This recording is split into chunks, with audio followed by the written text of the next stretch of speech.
and she didn't know why I knew why I was stuck because I remembered my assault and I knew about my accident, but she couldn't, she had suppressed it. She didn't even remember her assault. And so what MDMA does is it really opens up your subconscious. So your conscious mind works off your subconscious mind. So until you understand your subconscious mind, you don't fully understand why you're reactive to things, why you make certain choices, why you have your fears. I always had to go into a restaurant and sit with my back facing the door. Hey, beautiful. Welcome back to PCOS Unfiltered. I'm Lindsie, former ER nurse turned health coach and author of Healing Beyond the Diagnosis. Today's episode is raw, it's honest, and it's deeply powerful. If you've ever wondered what happens when trauma is suppressed for decades, how unprocessed experiences shape our nervous system, our relationships, even our physical health, or whether it's ever too late to heal, this conversation is for you. Today, I'm joined by Tracy Smaldino, survivor of a horrific childhood auto accident where she was the only one to live, burned over 70% of her body, and years later, a survivor of sexual assault that she kept secret for over 40 years. For decades, Tracy carried suppressed trauma in her nervous system. She pushed forward, she built a life, she worked in high energy environments, but internally, something never felt settled. In this episode, we talk about what suppressed trauma actually does to the body, survivors' guilt and nervous system shutdown, anxiety, hypervigilance, and living on edge, meditation as the doorway to healing, MDMA-assisted therapy and hypnosis as tools for accessing the subconscious, and the moment she realized she had to forgive herself. This isn't just a trauma story. It's a story about reclaiming identity, regulating the nervous system, and becoming your own hero. And if today's conversation resonates with you, especially around nervous system regulation and self-leadership, stay tuned at the end because I'll be sharing details about my live workshop on March 15th that ties directly into this work in a practical, grounded way. As a reminder, the content shared on PCOS Unfiltered is for informational and educational purposes only. The views and opinions expressed by the host and guests are not intended to serve as medical advice. Always consult with a qualified healthcare professional before making any changes to your diet, exercise, or treatment plan. The information shared is based on personal experience and expert interviews and is not a substitute for professional medical guidance. All right, let's go there. Here is my conversation with Tracy Smaldino. Was there anything with you, like physically, that also kind of you were noticing, and now knowing what you know could have been tied to suppressing that trauma? Well, I always had terrible periods, awful, debilitating. My cycle was so out of whack. It was there was no rhyme or reason to it. It would last sometimes 14 days, heavy cycles. And I think a lot of that was trauma. I've had 5 myomectomies because I had terrible fibroids and I was trying to get pregnant at one point, and that's how I found out about the fibroids, which I know this is different than what PCOS is, but it all has to do with our reproductive systems. And, and I think, I was able to find out about these fibroids. So, but like I said, I've had 5 myomectomies, and now fast forward where I am now, soon you hit 40, you're in perimenopause, whether you want to admit it or not, girl, you are. You hit wherever stage you are with in it or postmenopausal. And that is a huge trauma. Going through menopause is a huge trauma on itself. What us women go through, just going through that. But I was able to find an OBGYN here near where I worked, and his practice, they do Eastern and Western medicine. Oh, nice. And it's very hard to find that. And so I did a lot of research about it, and the estrogen, the progesterone, the testosterone that we start losing, our body, our muscle mass, things like that. I started doing a lot of research, and his practice is all on top of this. So they've got me on this regimen now. They call it the Garden of Eden. Or I'm sorry, not the Garden of Eden, the Fountain of Youth. They call it the Fountain of Youth. And it's true. Like it's like fantastic. I've got the perfect amount of these three, estrogen, progesterone, and a little tiny dose of testosterone. And it's helped me so much improve on my sleep and my stress. And I really feel like my cycles were so bad because I wasn't facing any of my trauma. Because your body will show up for you. It might not be the way you want it to, but it's going to show up for you if you don't handle things. And I think that's why I struggled for so many years because it was just everything was just so out of whack. And honestly, I don't know how I didn't end up sick or with an autoimmune disease or something suppressing all that for all these years. I really don't. Like, I don't know how I didn't end up like really sick. And I know a lot of people do. Yeah. So, and and I'm all over like now where I am like going through menopause. I don't even know if I've gone fully through menopause yet because I'm on this fountain of youth regimen they call, and I haven't had a cycle in over 2 years, and I love it because they were so bad. I'm so happy that I don't have it. I don't want to ever have to experience that and the debilitating cramps and pain and not being able to get out of bed and I said to them, I'm like, so am I like post-menopause now? Like, would I be considered that? Because I don't feel like I'm not old enough for that yet, but everybody's different. And they go, well, I don't know. Stop taking your regimen C. And I'm like, hell no. I go, I don't ever want to get my period again if I don't have to. And there's a ton of people that argue with me about this when I talk to them because we cycle, our bodies need to cycle for a reason and everything. But for me and how horrible it was, and with my fibroids and everything, I don't ever, just between us girls, if I don't ever have to get my period again, I never will. And if I had known, I actually had an appointment before I got on this regimen. I actually had an appointment to get an ablation done because Um, my periods were so bad. And I'm so glad I didn't get that procedure done. Because, I mean, it's helped. I've actually had tons of friends that have had ablation done and it's helped them so much, but I'm glad I didn't have to do that. mhm. Yeah. Yeah. You mentioned discovering the fibroids when you were trying to get pregnant because that's very common with Yeah, PCOS as well. That's a lot of it the times is. when it's discovered too. And women with PCOS tend to have the opposite in a way. They usually have less periods, less frequent periods. It's like eight or less a year to kind of be, to meet the criteria of PCOS. But when they do have them, yes, they can be bad, Mhm. as well. Um, but I everybody's different too, so it's kind of hard to say, Yeah, exactly. and I think when we get older and we start going through like perimenopause and stuff, it could go either way. Like I know a lot of people whose periods have even gotten worse Yeah.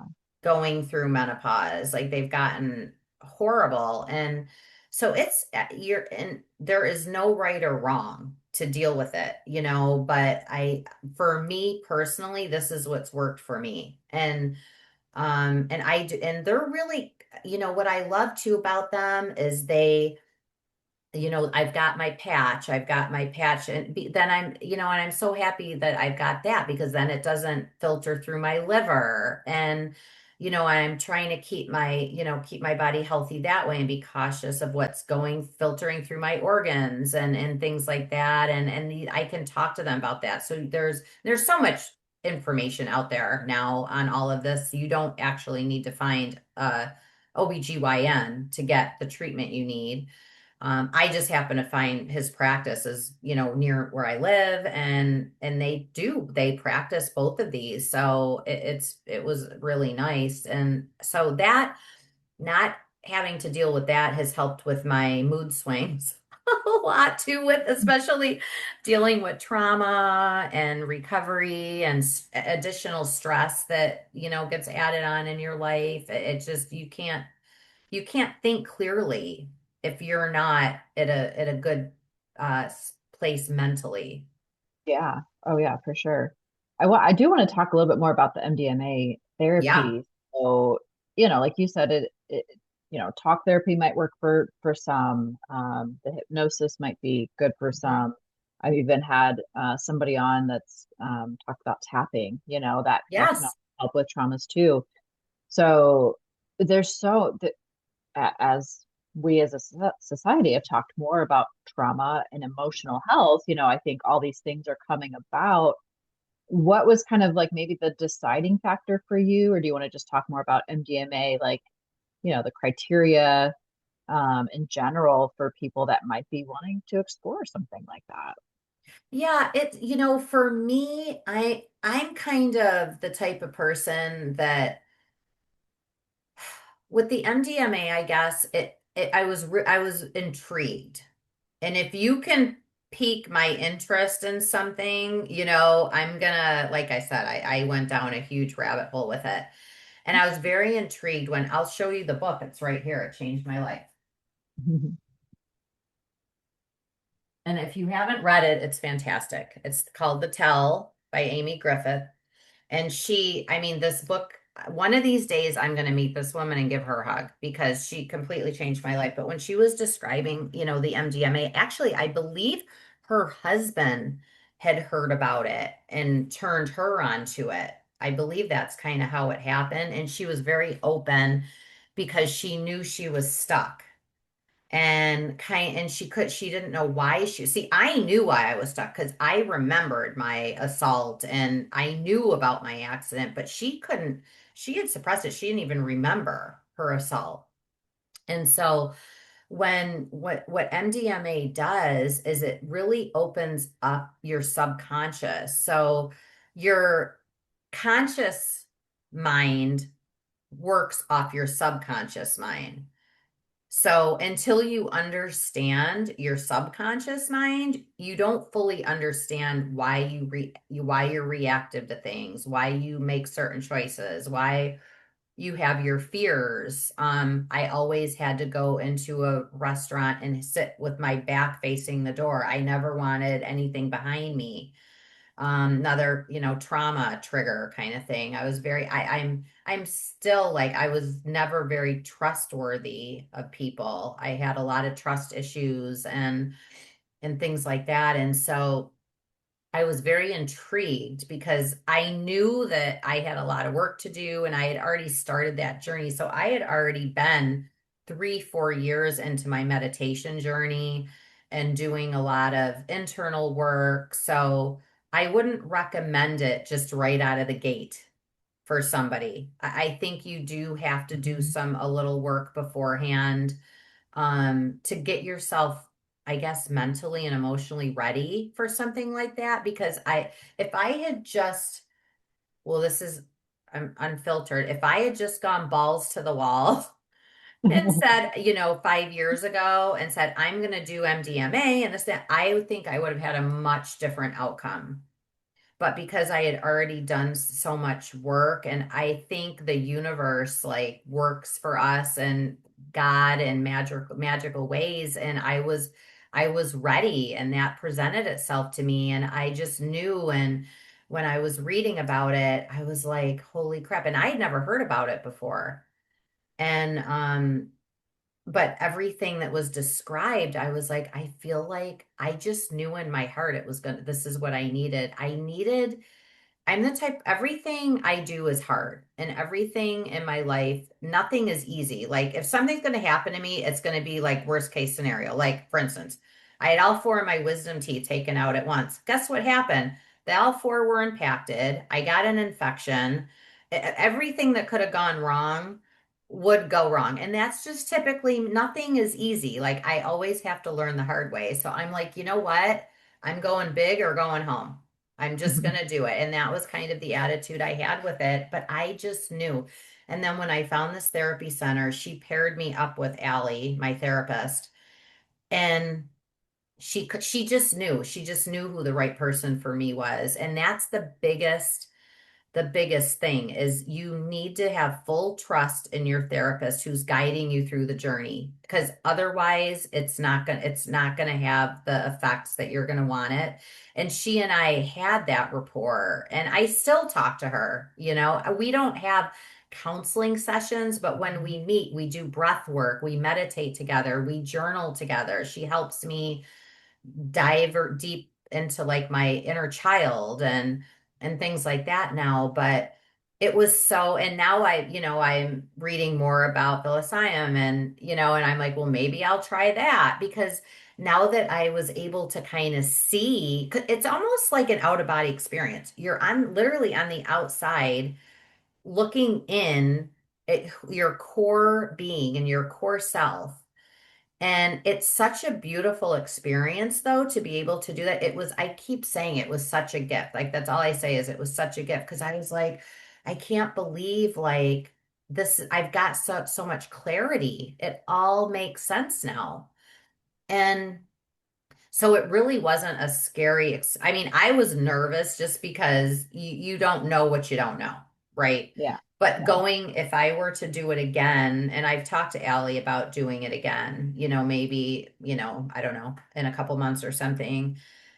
Because now that like I said, I've seen what I see, I want to dig as deep as I can now. I want to just get, understand every morsel of who I am and things like that, and be able to talk to other people about it as well. And so if you're listening to this and you're yearning to really have like that experience and going through the experience, I was completely alert. I knew exactly while I was in it what was going on. It's not like you're in this room and you're seeing pink elephants flying around. That's when people hear, and I had never done ecstasy, so I don't have anything to compare it to, but it's not that the actual street drug anyway. But it wasn't like that at all. But it's hard to explain. It was like an out of body experience, but you're aware of everything going on while it's happening. And I recorded the whole session, and she and I were talking through the whole session. And if I would, because your mind's going a mile a minute, well, when you're going through the session. So I would bring something up, and then I'd bring something else up, and she would write it down, and she'd be like, okay, let me go back to this, but I want you to, we'll go back to what you just said, but you need to back up a little bit and talk about what you originally said. So she would keep me on track and keep me through it. And it was so funny. Here's my journal. She was writing in my journal for me. I brought this too, and we recorded it. And I didn't look at this until a couple days later, but she was writing down notes from, like, these are all her notes from our session that she wrote in here for me. And she just wrote at the end of it with heart. She's like, "You are a living miracle." And we never talked about that during the session. I read that afterwards, and I was so touched, because I've never, in a non-conceited way, looked at myself as really being a miracle. But when you think about everything I survived and all the odds against me, because any single one of my injuries in my accident could have killed me. So I've never thought about that. And I'm like, you're right, I am. So now my whole focus is, and I want to start doing more speaking engagements and things like that. My focus is now, that's I'm my own hero. Yeah. And I never would have had the strength to be able to talk like this and say this if I hadn't have gone through that. Yeah. You kind of bring up another good point there too. I mean, because it sounds like you did the research not only, for this treatment, but for the facility Yep. too. I think that's something people have to be aware of too. It has to be the right fit. Hmm. Have to make sure it's a reputable facility, Yes. do the research, because I can imagine there could be some bad things happening out there, taking advantage of people, in these situations. There Yeah. is, and there's just here where I live, there's a place that's offering ketamine to people, and they're not providers. It makes me cringe when I think about that because I'm like, I know that you might have done ketamine and it worked for you, but you're not being responsible having this go through a center where they're qualified to be, you're not a trauma specialist, you're not a psychologist or psychiatrist or even a social worker or therapist or a nurse. You know what I mean? And it's scary. So you need to be very, very careful. Like, don't take your time. Don't just go to a quick place because they can get you in. Take Yeah. your time and really do your research and really research the therapist that you may have. And if you meet with somebody, you need to feel that deep connection with them because you're trusting them with your life. I mean, they Right. are going deep in your soul, and Hmm. you need to feel that complete comfort with that person. And if you don't, find somebody else because you need that is, I think, the key ingredient to all of this is that utter trust and comfort. And when I was with Allie, I was like anything could have happened. I would have felt safe with her. Hmm. Yeah. Do they do like monitoring to like your heart rate and all of that stuff during? So they do. So and she did warn me. It's heart rate in a way like going on a roller coaster. Your heart starts racing, but there could be if somebody has a heart condition. This is part, Or and this reaction to it? Yeah. yeah, this was all part of the intake form. This intake form was, I had to do, it was super extensive. And then I had to do another form where I had to explain exactly why I wanted to do this, why I felt I was ready, what was going on with my trauma, like what happened. So I had to basically write a whole book on exactly what happened to me, in addition to this very extensive health related, because they want to know, like, are you on any heart medications? Are you on anything like even antidepressants, anything like that? They need to know. It's very important. But I didn't have any issues with it at all. And there were times when I remember at one point I started sweating profusely and my whole body was like, like almost like not convulsions, but shaking. And I could tell my heart rate was going up like a roller coaster, right? It was a roller coaster ride. And she's like, this is your nervous system letting go of all the crap you've been holding in it for 40 years. Let it go. And as soon as she said that, and she said it in a much kinder, like not that. But when she said that to me, I'm like, oh, this makes sense. Now I'm like, okay, not why is my body shaking? Shake, get it out. I was like, get it all out, get it all out. Like I had permission to do that. And and she's been through the MDMA journey herself, and she's been through it with several of her patients. So, you don't want to go to somebody either where this is their first experience. You want to make sure you're with somebody that knows exactly what they're doing and they know how to handle it, because if somebody's not ready, or they, like I said, if I hadn't been ready, it could have gone a completely different direction. Yeah. Yeah. I mean, I think one of the biggest things is just there are like we can talk more about the hypnosis too, because I've had a couple sessions, more the rapid transformation therapy, Hmm. but similarly, like you said, it's kind of like almost like an out of body experience, and it's Yeah. beautiful. Like I remember during the session, just it's like I was crying, but I wasn't, hysterical, upset crying, but there were tears coming It's a down. very emotional. Yeah, but it was like kind of happy, but just me experiencing, whatever that was, Yeah. um, and being able to let go of it. And so, yeah, I don't know if you want to talk any more about the hypnosis Well, session. I can. So my experience, because it's still so fresh, it was just last weekend that I did, not this past weekend, but the weekend before that I did it. And I went again with somebody. She's actually been on the podcast as well. I went to her, and I went in thinking with me, because with when I if you don't have experience meditating can be very frustrating. and it's called a practice for a reason. And in my meditation journeys, I've gotten these downloads of information, and I've actually been guided by, they call it in meditation, your higher self. So, and then you work, like for me, a lot of it's working with your inner child, like how you're basically, you're teaching yourself how to love and care for yourself with what you needed as a child, but doing it now as an Mhm. adult.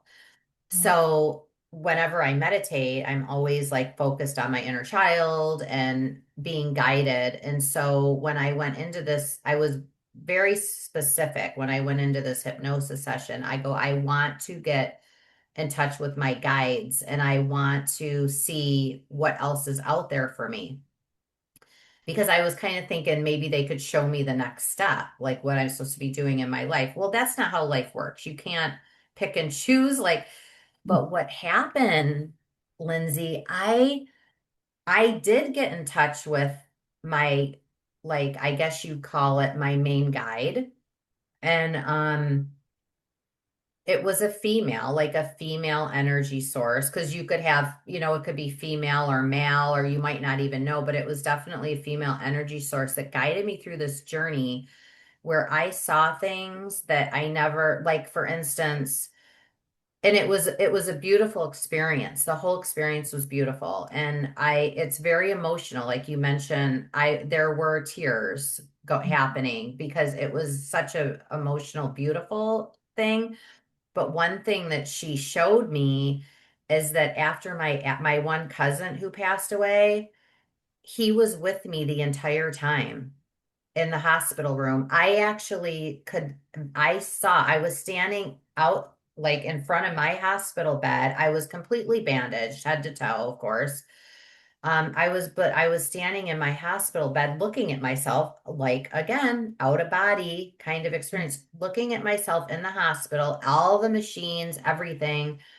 And here he was. He was there the entire time that I was there with me. He would not cross over until he knew I was okay. He was there with my guide that was guide. They were both there with me the entire time. So she showed me that no matter, if I wish I had known that at the time, because it probably would have been more comforting, but knowing that he was with me through all that was so comforting. And then 2 weeks later, he probably crossed over when he knew I was out of my coma and out of the woods and everything. It was such, to be able to see that, it was so emotional, but I couldn't believe it. I was like, oh my gosh, because you wonder about these things. And that was just one of the journeys. She took me through this. Like I saw some of my old dogs that had passed away. Like my one dog, he was like my soul dog. And I saw there were so many, there were, and I saw that I have this very strong connection with animals. And so all these random animals were showing up, like just commute. They weren't talking to me, but we were it was almost like telepathic. Like we could just communicate and understand. And there were all these different animals that were there, like just watching me go through the journey. And every new realm I would go, and there'd be this other beautiful animal, like elephants. Like there was this one elephant. It was such an amazing experience. And I just kept like saying to my guy, like, she would let me see bits and pieces of her face. Like it was just this white energy, but once in a while she would turn and I could see this beautiful, beautiful face once in a great while. And I kept saying, like, what can I call you? Because I'm like, when I meditate, I want to ask, because she's always there with me, but she wouldn't give me her name. I never got that. So I was kind of aggravated. I'm like, why can't you just tell me, give me a name to identify you with? But I never got that from her. But it was so beautiful. And I was like, I can't believe like everything that she allowed me to see. It was such a deep, emotional, it was beautiful. And that was almost a 3-hour session, that alone, right Yeah. there. but Yeah. it was incredible. Yeah. And I think like one of the big takeaways here too is because people think of hypnosis and, back in the day when it was like a comedy skit almost, it Yeah, was like like, you're running around like a chicken on stage. Yeah, it's not like this good, yeah, make you bark like a dog and all these things. And it's like, no, that's not even sure. Like maybe you can do that, but right. that's not the case. It's hitting the subconscious, going deeper. I do incorporate I have a couple recordings from somebody that is certified and I incorporate those into my program. And it's because we need that, like you were saying, your subconscious is telling your conscious, self what to do. And so when we're trying to make changes to our health, that's where this can play a role and it can start healing some of those traumas, but then also Mhm. just help make those changes stick as And well. this, yeah, and this journey has put me so in touch with my nervous system. Mhm. And so now if I even get like a twitch, I'm like, I hit the pause button and I'm like, what is this trying to tell, like, what is this trying to tell me? Like, I really need to, and I never would have done that before, ever. And so now it's kind of like I try and regulate, keep myself regulated, my heart rate. Like I know how, if my heart rate is elevated, I know how through breath work I can lower it down to, the normal readings. So I can feel it happening as I'm doing it through breath work. And breath work, if you don't want to meditate, if it's not for you, don't do it. But at the very least, the gift to yourself is work on your breath work. Yeah. Um, you probably just answered this question because I was going to ask, we were wrapping up. I was going to say, like what's one piece of advice or maybe even just one belief that our listeners, could shift in regards to trauma and what's going on with their bodies. I think the biggest thing, especially for us women who, we have so much going, not that men don't, but we just with our reproductive system and our cycles and everything, I think try and find some tools to learn how to get in touch with your nervous system more because if you're blocking things, you're never going to heal. And I know, I'm sure you do too, people that have gotten off of a lot of medications because they've dealt with their trauma and they've dealt with they've learned like you need to educate yourself. Like, they say your body's a temple, but it is like we need to really learn about our bodies. Just because we walk around in this body every day, all day long, doesn't mean we have any clue what it's made of or what it's supposed to do. I walked around in this body not appreciating it for all these years, and now I'm like totally understand everything that's going on internally. And it truly does come from the inside out. Yeah. And you only get one body. So one body, one mind to, And one chance to in this life, to do this and dealing with anything physical you're going through or even mentally with trauma, it takes a lot of guts to just hit it head on and even to just start thinking about doing that. And I am proof that when, like, I can talk so freely about this stuff now, I don't get tense anymore. I'm totally chill. You could ask me any question and I'm fine. Um, but I am totally proof that if don't wait as long as I did, but if you get to the other side of it, it opens up so many doors and so many like amazing things compiling into your life, and it's so worth it. yeah, yeah.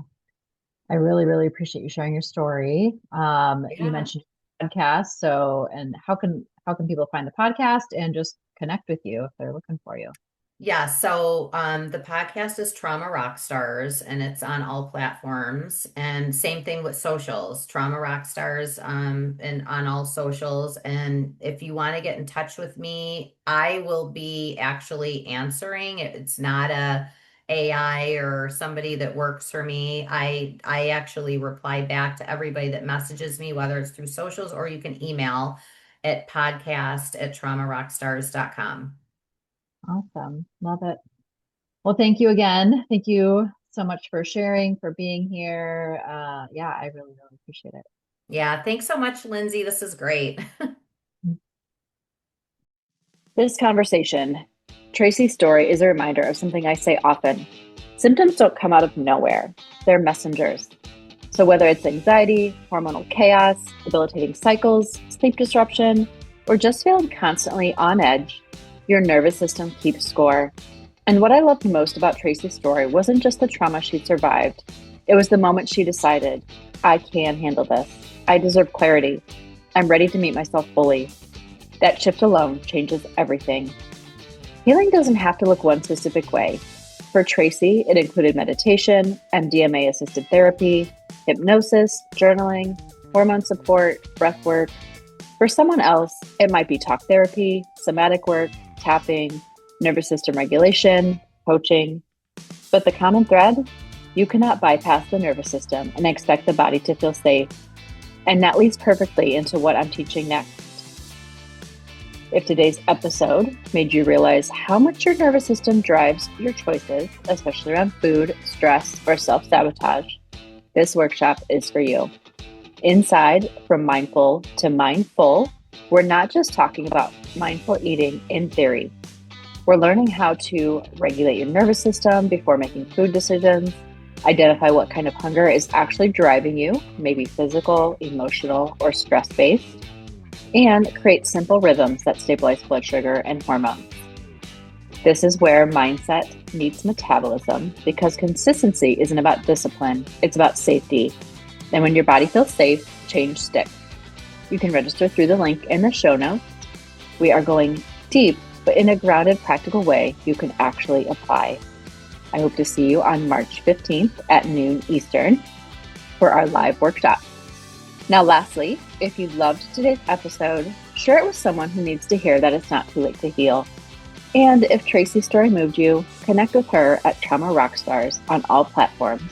Links in the show notes, and let her know what resonated. All right, friend, I'm sending you so much love. Until next time, nourish your body, heal from the inside out, and thrive like the boss you are. You got this.